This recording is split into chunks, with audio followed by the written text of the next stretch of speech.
We voted, and you're not family anymore." My brother said it like he was announcing a toast, not an execution. The room erupted, forks clinking against plates, laughter rising too quickly, too loudly, like everyone had rehearsed it. My aunt wiped tears from her eyes, not from sadness, but from amusement. My mother didn't look at me at all. She kept carving the turkey, steady hands, as if she hadn't just agreed to erase her own child. I sat there, napkins still folded neatly on my lap, watching the faces I had spent a lifetime trusting. The chandelier above us cast a warm, golden light. But it felt cold, clinical, like an operating room. "You heard the vote," my brother added, smiling now. "It's unanimous." Unanimous. The word echoed louder than the laughter. I let out a quiet, almost polite laugh. Not disbelief, not anger, just acknowledgement.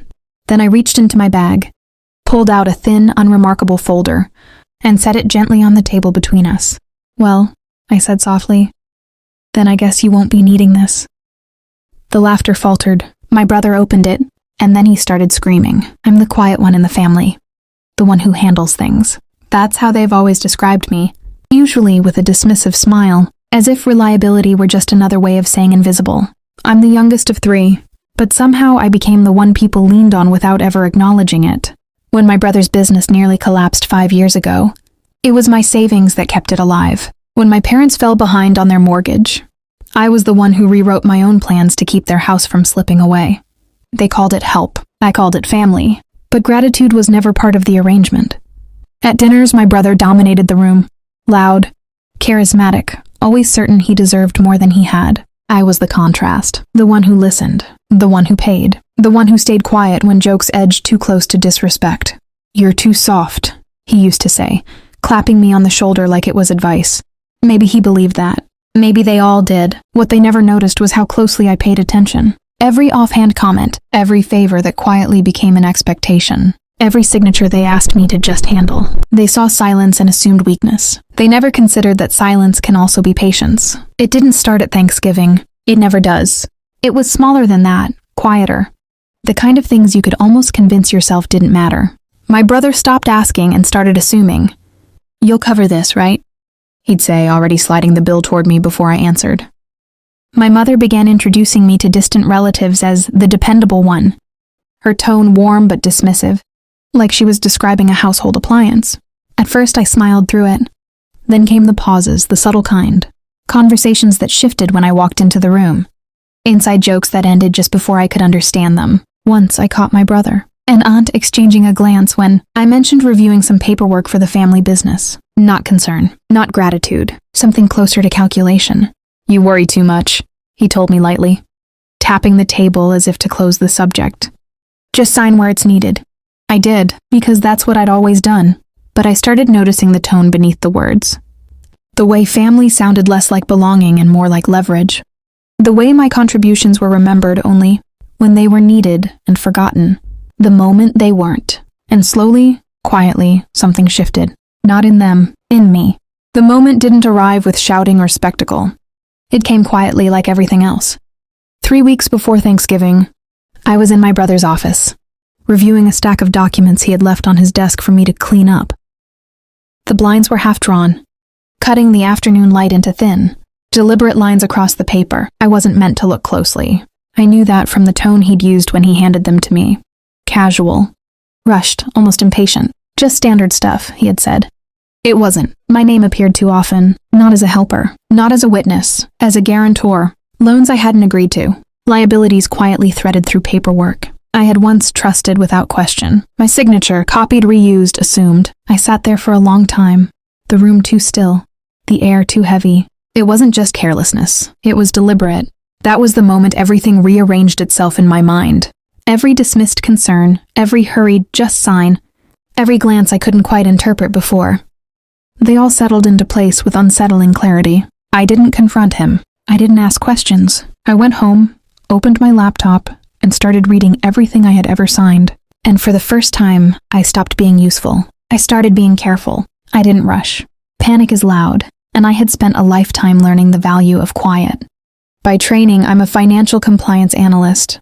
My job, ironically, has always been to notice what others overlook, to trace patterns through contracts, to flag risks before they become damage. I had simply never applied that discipline to my own family. I started with documentation. Every transfer I'd made, every loan I'd covered, every agreement I'd signed, I built a timeline so precise it left no room for interpretation. Then I compared it against what I found in my brother's files.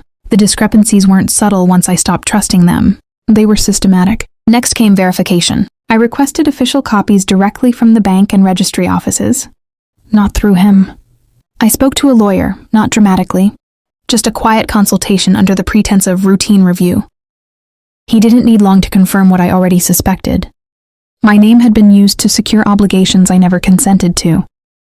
That was enough. I didn't threaten. I didn't warn them. I prepared. I compiled everything into a single, clean file, evidence, summaries, repayment records, and a formal withdrawal of all financial support moving forward. Not emotional, not accusatory, just facts arranged so clearly they couldn't be argued. Then I waited for the right moment to let them open it themselves. My brother's scream didn't come all at once.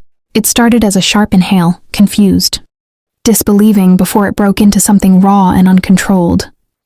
"What is this?" he snapped, flipping through the pages too quickly to process them. I didn't answer. The room had gone still. The same people who had cheered seconds ago now leaned in, drawn by a different kind of tension. Paper whispered under his hands, bank statements, notarized copies, signatures circled in precise ink. My name again and again. This isn't," he stammered. But the certainty he carried so easily was gone. "It's a summary," I said quietly, "of everything attached to me." He turned another page. That's where it shifted. The realization landing not in pieces but all at once. The formal notice, the legal review, the withdrawal of guarantees, effective immediately. "No, you can't just," his voice cracked. Eyes darting to our parents, searching for the same easy support he'd always had. But they weren't looking at him. They were reading and understanding. I folded my hands in front of me, calm, still. "You voted," I reminded him softly. "This is just the outcome. The consequences didn't need force. They were already in motion." No one spoke for a long time. My mother was the first to sit down.